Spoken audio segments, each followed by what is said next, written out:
Chris Russell here with Bonnie's women's basketball head coach, Jim Crowley. Our first Jim Crowley show of the season, kind of a preseason episode. Coach, thanks for joining us. Chris, good to see you. I hope you had a great summer. I hope you did as well. And I think you had a very busy summer with seeing some new faces, new names, new players, all trying to incorporate into your style. I was here on campus in June. We did some recording of the players for their intros. Tell me about those summer workouts. Yeah, it's unique, right? Every job evolves, and obviously college basketball, college athletics job has evolved quite a bit publicly over the last few years. But one of those evolutions is how much more accessibility you get to your players, which is good in a lot of ways. And it was good before. It's even probably more important now because of the turnover in roster. So we were able to have pretty much our entire team here for 6 weeks, and we were able to work with them on a daily basis. They took some classes online, but they were also all in the same dorm. They were all on the same floor. So it was a really good opportunity, not just for us to get to know them and them to get to know us and our system and how we do things, but a really good opportunity for them to get to know each other and spend some time with each other, get to know the area without the pressure of 15 credits and 2,000 other kids around. And it really allows them to get comfortable being a Bonaventure student athlete. And I thought our group did a really good job with that. And I thought my staff did an exceptional job of finding different ways to help that process accelerate. I think that's terrific because it's not a normal transition to a college like St. Bonaventure. And I say that because not just the location of the school, but there's a different feeling to being a Bonnie as to maybe part of the quote-unquote basketball factories. There's something different to being a student athlete here. Right. One of the things we sell and we're really proud of is our community. Mm-hmm. And that's on campus, but even more importantly, that's across the whole region. And so they feel that whether when they, go to Tops or they go to Sprague's or and people come up and talk to them, or they're just shooting in the Reilly Center and fans stop by and say hi to them or meet them at the Oilers game or whatever it may be. So to your point, that's a really important part of who we are. And we really feel we've got a group that understands and is excited about being part of that. On the Bonnie's Online Network, we did something new this year where we had a chance to talk with practically all of the players who were here during the summer, a little Meet the Bonnies introduction. And what I thought was very interesting is this roster is very, I wouldn't say 100%, but very central and Western New York based. There's a lot of talent in this region that might not have been farmed for quite a while.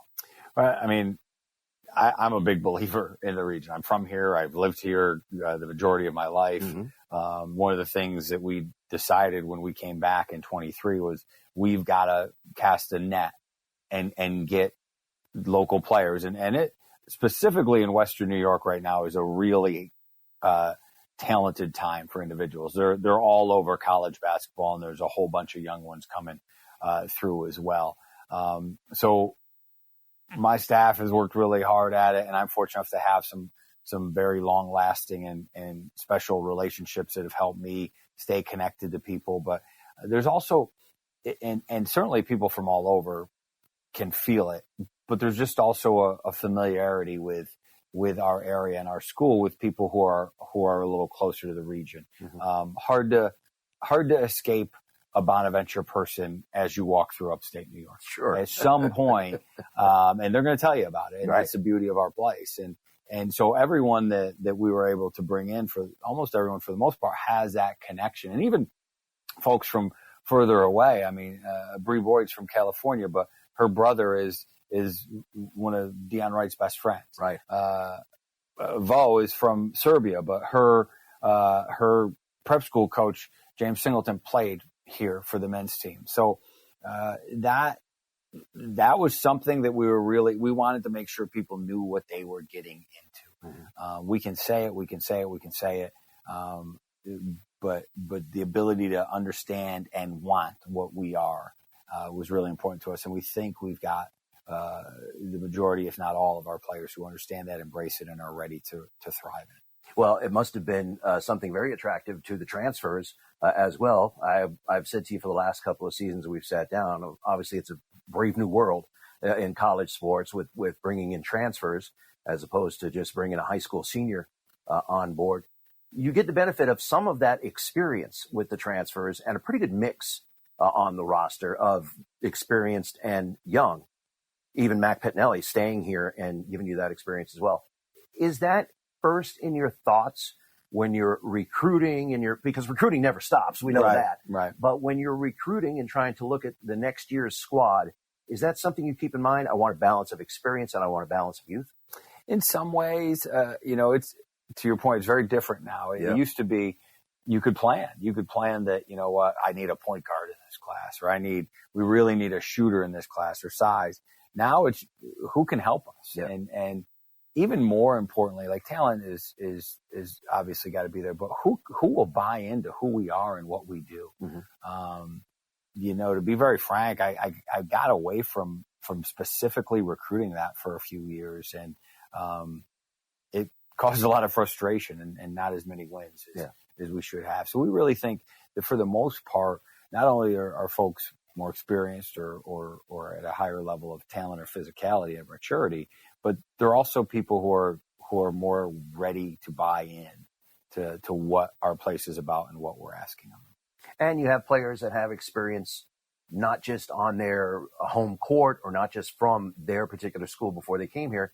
You've got experience outside with tournaments, with AAU. This is really a far-reaching world to recruit from now. It absolutely is, but it's a smaller world. Yeah, in some ways. Yeah, right. It's so, like for instance, in our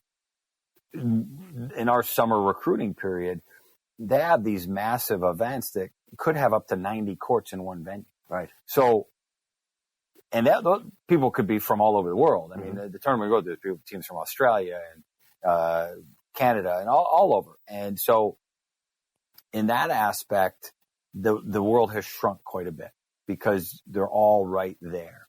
And in that aspect, it's harder to you still could find some folks that people miss, but it's a little harder. I mean, the 2012 team that was so good, we had one kid on that team who was offered by any other Division I schools. And it wasn't because they weren't good. It was just the way the world was then. Back then. Yeah. Now you put someone who's maybe on a smaller A team, someone's going to tweet about how good they are, and then someone's going to check on it. And just so the world has opened up more for the student athlete, but it's also shrunk a little bit more for coaches because everything is a little bit more accessible. That was actually going to be my next question, just to get your opinion on, has the balance swung? And I don't mean that in a harsh way, that coaches were taking advantage of student athletes or, anything like that. But it really has gone in the balance has swung to the student athletes' favor of what they want to do with their career. Would I be right in assessing that? Yeah, I think, rightfully so. We've taken a look at, and when I say we, it's not me, it's the people who make the decisions, and I'm not one of them.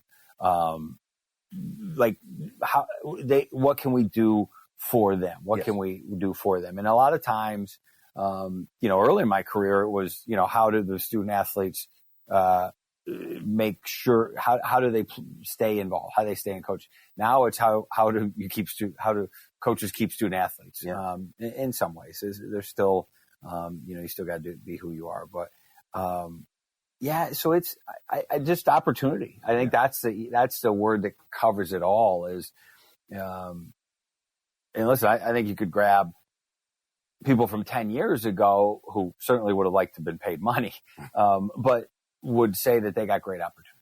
Like the opportunities that presented themselves turned out really well. That just folks have more now, which means more changes, which means more thought through things, which can lead to more stress as well. And so, which we are seeing that. We are seeing some more things because of more opportunities, more choices, more decisions can lead to more stress. So you're dealing with that as well sometimes. I would think one of the benefits that you have, though, is keeping a great staff together. Even besides the student athletes we see at the Division I level, turnover in the coaching staff. Sometimes even we just had that at Auburn on the men's side with Bruce Pearl. I think that one of the advantages that you have, at least from where I sit and see, is that you have a staff that's going to stay together. Coach Brunelli and Coach Rombach, that's got to be a positive for not just recruiting, but for implementing your system too, right? Yeah. And I mean, the biggest positive is they're just tremendous human beings. Sure. All the folks that have stayed are really good people and really good role models, and put our kids first and look out for them in all ways. But to your point, the continuity becomes really, it gets to a point where you don't have to say things, and people know. And even if you aren't around, they know what's expected of you. And even more important now when roster turnover is happening so often and quickly. Getting the players on campus and all of the remodeling that's being done to the Reilly Center. How about it? It looks great, which right? is absolutely amazing. But everything's been happening, it seems, at the same time. That's fair. Whether it's down on the court with the new basket stanchions, or whether it's up here on the floor for the fans. Is the Reilly Center a centerpiece for recruiting, the history of it, the way it looks, the way it feels? And when these players start to play and they hear a crowd, it's a different kind of crowd. Is that a recruiting piece too? Yeah. And I mean, first of all, when folks come into brown and white, and I think people are just, as soon as you walk in the building, you're going to see new things. Oh, sure. And there's more happening. It's really exciting that way. And credit to the folks who have done that for us and for the student athletes. People have put a lot of time in, a lot of work, and it's really made a incredibly positive impact every day. But yeah, the Reilly Center is part of our community, and some people may think differently, but to me, it's a center point of our university. There's so many things in this building that aren't athletics, right? Student affairs, student activities, all that. There's so many post things. Office. Yeah, right. So many things, or the bookstore, and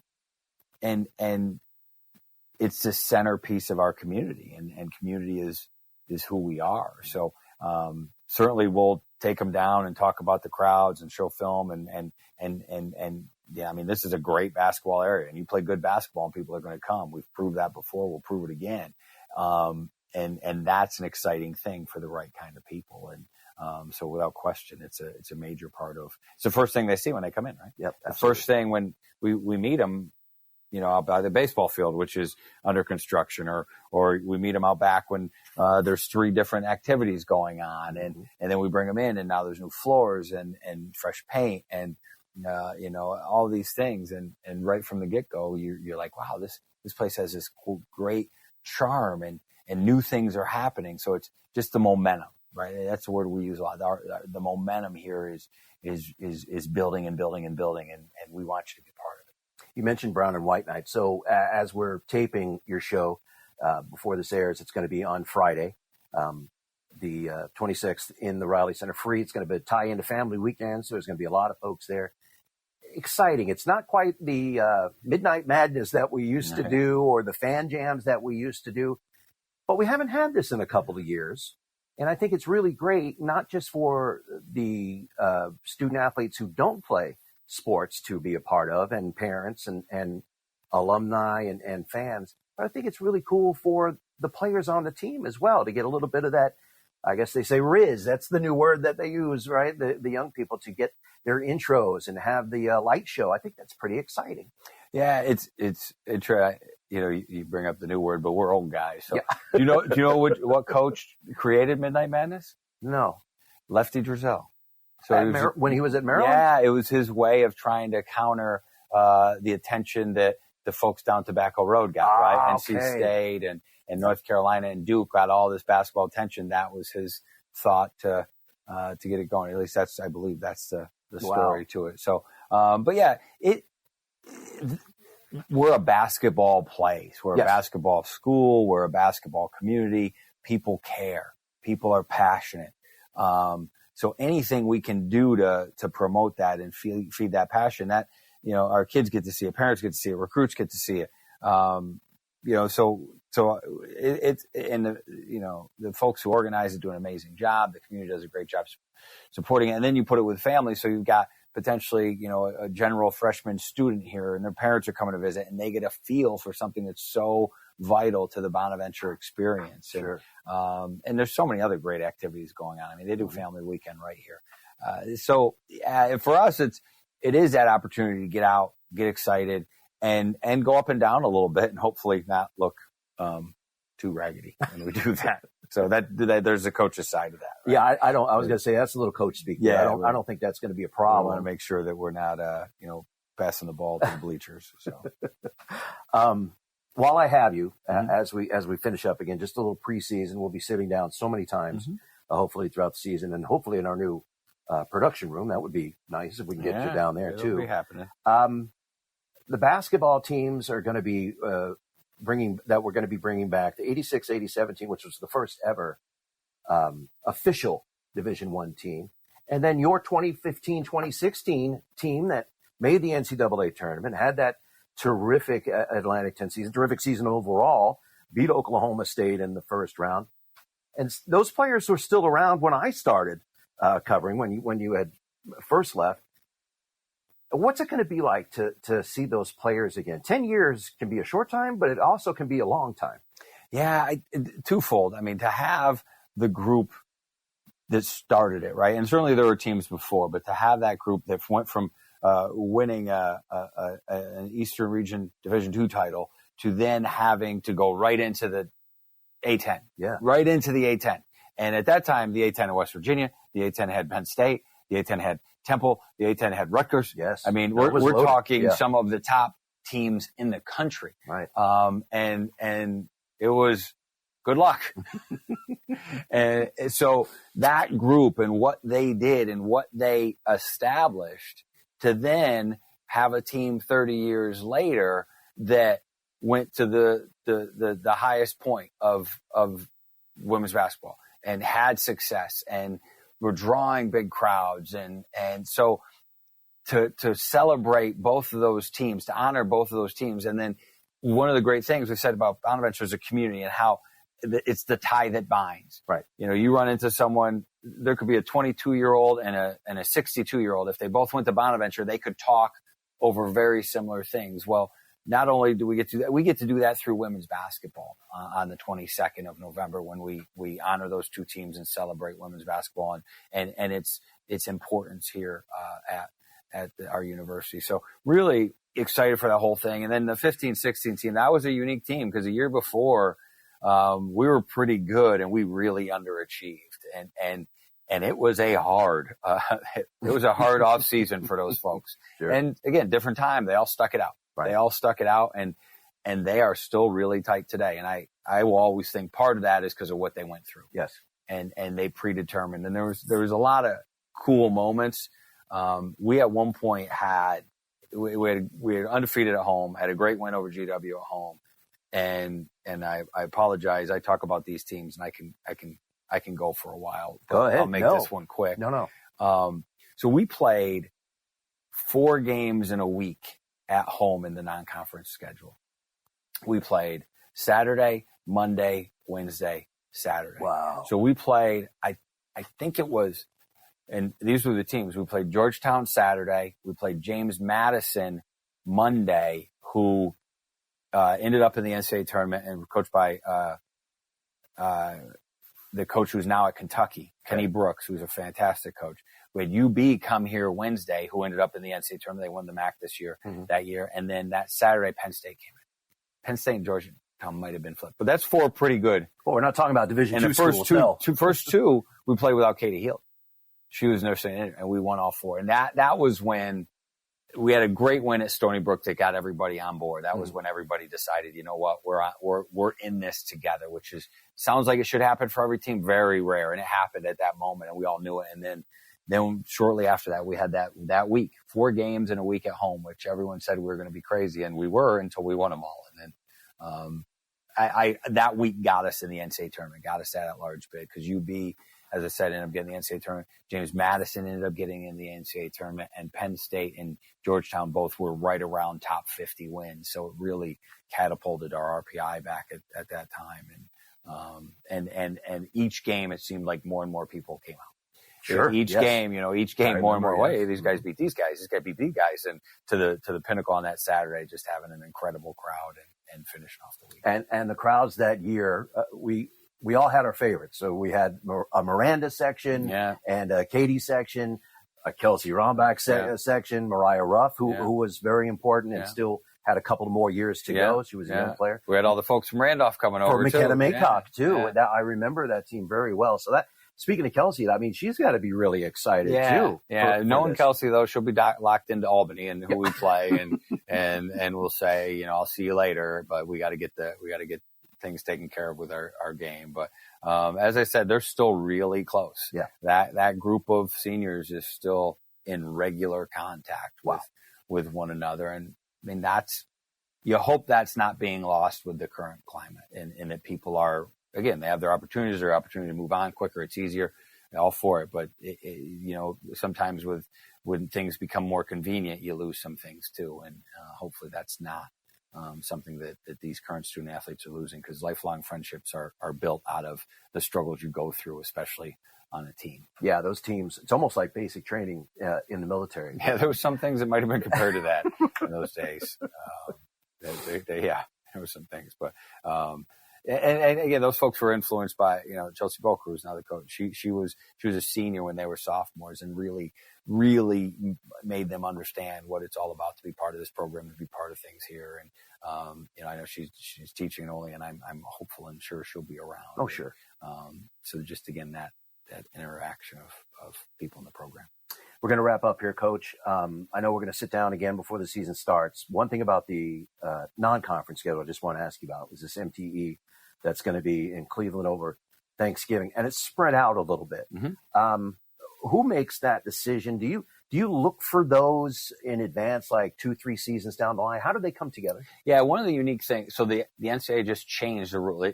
The rule currently is you have to get an MTE so that it gets approved and all this stuff. So you find these events that you can get 3 games, but they only count as 2 games. So you basically can get free games. Okay. And we were looking for one of those. We really wanted to do one of those. We just felt with a new team, the chance to play an extra couple games would be really good for us. Sure. Ideally, we want to do one that wouldn't have to go far away. They have a lot of them in exotic locations, but those are incredibly expensive. Mm-hmm. I love Cleveland. That's a pretty good location to me. So, we saw this one, and the program had been in it before. And Cleveland State makes the decision that, hey, we're not going to play on Thanksgiving. We're going to do it Wednesday, not play Thursday and Friday, Saturday. And that was, we worked some different things with how we'll handle that. But for us, it was the opportunity to get more games. Now, moving forward next year, everybody can just play 32 games. There's no MTEs. Everybody has the opportunity. They don't have to. They have the opportunity to play up to 32 games. Okay. So, we still would look for events to 3 games in 3 days. I think it also prepares you for holiday tournaments. Oh, sure. It gives you a chance to see how people handle, ups and downs of playing in a row. Mm-hmm. But I don't, there'll be more of them, I would think, because you don't have to go through any hoops. The hardest thing to get them to go is to get your people. Like, that's hard to have to have your coaches and players are used to, like, around that time you play. Mm-hmm. But the table folks, like, although you're asking a lot of them, 3 straight days, and potentially like a place like ours where they do it, the men as well, and the men may play home on Sunday, that comes into play sometimes when people are looking to plan them. But we're looking forward to that one. Cleveland State is an outstanding program. Mm-hmm. They've run that. Those type of tournaments for the last few years, so I'm sure they'll run it right. And just for anybody listening, MTE is multi-team event. So right. we don't say we're speaking the language. We're speaking the language right here. We don't say tournaments or anything like that anymore. So I think we'll see a lot more of the old-fashioned tournaments, mm-hmm. like the old, or the old classics where they don't actually play winners and losers, right? Just play 2 games. I think more of those will start to come back. Those have those were fading away a little mm-hmm. bit. And in the current world, right, that's where you can play as your at-large team. That's where you have a chance to play against the bigger teams, because very few bigger teams will do home and homes anymore. They just don't have to. Yeah, I remember one of those where St. Mary's of California mm-hmm. came all the way across the country to Orlando, which I thought was interesting. But it wasn't an event where there's necessarily a winner. You're just going to have the 2 games. Yep. And then that's it. Yeah. So it'll be, I think that would be something you would look forward to, the 32 game schedule. Yeah. Right? Yeah. It makes it a little easier. I like having, like, I'm sure players do too. Like, you want to play. You want to play. And We're starting with summer, and as early as we start, like as a coach, you always want more time, but the reality is there's a lot of time. Like it's at some point you got to go and got to figure it out. We just have over a month, really, as we're taping today, to the exhibition game. And that'll be a doubleheader, kind of, sort of, with the men. Yeah. So should have a good crowd in the Reilly Center for that. And that should answer some questions, I would imagine. It probably will answer a few and add a few. Add a few. That's what early in the year, we just practiced today. There was a couple questions answered, and there's a few more that came up. And that's the fun part of the job is how do you keep those answers consistent, and how do you find answers to the other ones? All right. Well, we'll leave it there right now, Coach, because we'll sit down again in a couple of weeks for another edition of the Coach Jim Crowley Show. Coach, thanks as always for your time, and we'll see you soon. Thanks, Chris.